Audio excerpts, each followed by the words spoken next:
Hi, I'm Major McClure, callsign Oslo, an electronic warfare officer in the EA-18G and Chief of Operations Support here at the Nevada Test and Training Range.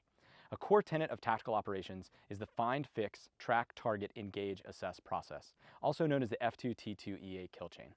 When using live weapons, aircrew have the ability to walk through the entire F2T2EA process, from finding the target all the way to assessing the effects of their weapon while training here. Unfortunately, the vast majority of employment during large force exercises is done using simulated weapons, since live weapons place my ground parties at risk. So even though aircrew can still find, fix, track, target, engage, they can't assess the effects of their simulated weapons, and this is a major problem. The kill chain is only as strong as its weakest link, and without practicing assessment, we're practicing for failure in combat. Aircrew need to understand the time, resources, and skills it takes to assess weapons effects.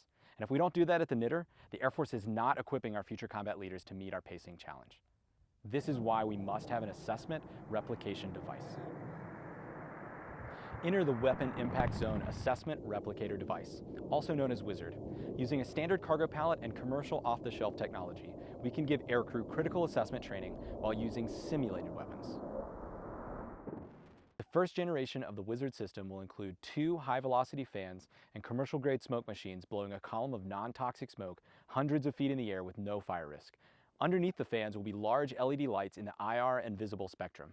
These lights will reflect off of the column of smoke and simulate the IR and visible emissions from a burning target.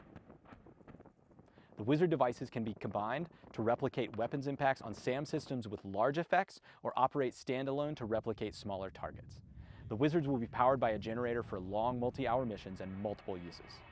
Future short-term upgrades will include adding radar assessment and connectivity with the Range Operations Center at Nellis for remote operations. The first prototype is slated to cost less than $25,000. For less than 10% of the cost of a single advanced emitter, I can provide assessment for every single target and SAM system in a large force exercise.